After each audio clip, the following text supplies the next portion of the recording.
লালন শাহ ধর্মগুরু নাকি শিল্পী? লালন শাহের জীবন কর্ম এমন এক বিস্ময়কর ধাঁধা যার সমাধান করা সহজ নয়। কেউ তাকে ধর্মগুরু বলে মানেন, আবার কেউ মনে করেন তিনি একজন মহান শিল্পী। তবে সত্যটা কোথায়? আসুন এই বিতর্কের গভীরে যাই। লালন শাহ একজন শিল্পী হিসেবে পরিচিতি পান। লালন শাহ সর্বপ্রথম পরিচিতি পান তার বাউল গানের মাধ্যমে। তার গানগুলোতে জীবন, প্রেম, মৃত্যু, পরকাল ও মানবতার গভীর ভাবধারা প্রতিফলিত হয়েছে। লালন গানগুলোতে কোনো নির্দিষ্ট ধর্মের প্রচারণা নেই, বরং প্রতিটি গান মানবতার কথা বলে। যেমন খাঁচার ভেতর অচিন পাখি, সব লোকে কয় লালন কি জাত সংসারে। এই গানের মধ্যে তিনি বারবার বলেছেন, মানুষের পরিচয় তার জাত বা ধর্ম দিয়ে নয়, বরং মানবিক গুণাবলীর মাধ্যমে।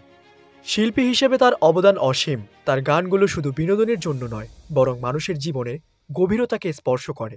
লালন শাহ এর ধর্মগুরু হিসেবে পরিচয়।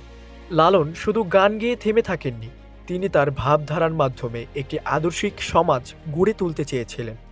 ছেউরিয়ার আখড়া ছিল তার চিন্তাভাবনার কেন্দ্র। এখানে তাকে ধর্ম, জাত পাত ও সমাজের ভেদাভেদকে অস্বীকার করে একটি মানবতাবাদী দর্শনের প্রচার চালাতে দেখা গিয়েছে। লালনের শিক্ষায় কেউ হিন্দু, কেউ মুসলমান, কেউ বৌদ্ধ, কেউ খ্রিস্টান, সবাই ছিল সমান। তার শিক্ষাগুলো ছিল সহজ ও মানুষের আত্মিক উন্নতির জন্য। তার শিষ্যরা তাকে একজন গুরু হিসেবে সম্মান করত এবং তার দেখানো পথ অনুসরণ করত। তাহলে লালন শাহের আসল পরিচয় কি? তিনি কি ধর্মগুরু নাকি শিল্পী? লালন শাহকে শুধু একজন ধর্মগুরু হিসেবে বা শিল্পী হিসেবে সীমাবদ্ধ করে রাখা সম্ভব নয়। তিনি একাধারে দুটোই ছিলেন। তার গানগুলোতে যেমন একজন শিল্পীর মর্মী সভা ফুটে উঠেছে, তেমনি সেই গানের মধ্যে লুকিয়ে আছে এক দার্শনিক ও গুরু হিসেবে তার মানবতার শিক্ষা। লালন নিজে কখনোই ধর্মগুরু বা কোনো বিশেষ ধর্মের প্রতিনিধি হিসেবে নিজেকে পরিচয় দেননি। তিনি বলেছিলেন, মানুষ ভজলে সোনার মানুষ হবি।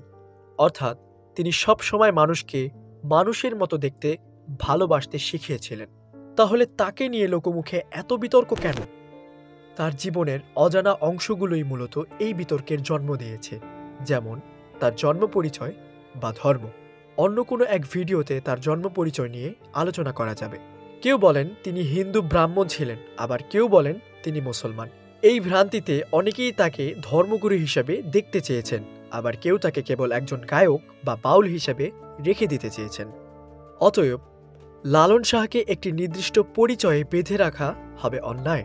তিনি একাধারে শিল্পী, দার্শনিক এবং মানবতার পথপ্রদর্শক ছিলেন। যদি তাকে শিল্পী বলি, তাহলে গানের মাধ্যমে সমাজে যে পরিবর্তন এসেছে সেটিকে কিভাবে ব্যাখ্যা করব? আর যদি তাকে ধর্মগুরু বলি, তবে তার শিল্পকর্ম কিভাবে এত যুগ ধরে মানুষের মাঝে প্রভাব বিস্তার করে আসছে। লালন নিজে বলেছিলেন, জাত নিয়ে কি করবি তুই, জাত তো মানুষের বড় নয়। তাই লালনের পরিচয় তার মানবতার শিক্ষায়, যেখানে ধর্ম, জাত বা পেশার কোনো স্থান নেই ও অস্তিত্ব নেই। লালন শাহ একজন মানবতার পথপ্রদর্শক, যিনি গান ও দর্শনের মাধ্যমে সমাজকে বদলে দিতে চেয়েছিলেন।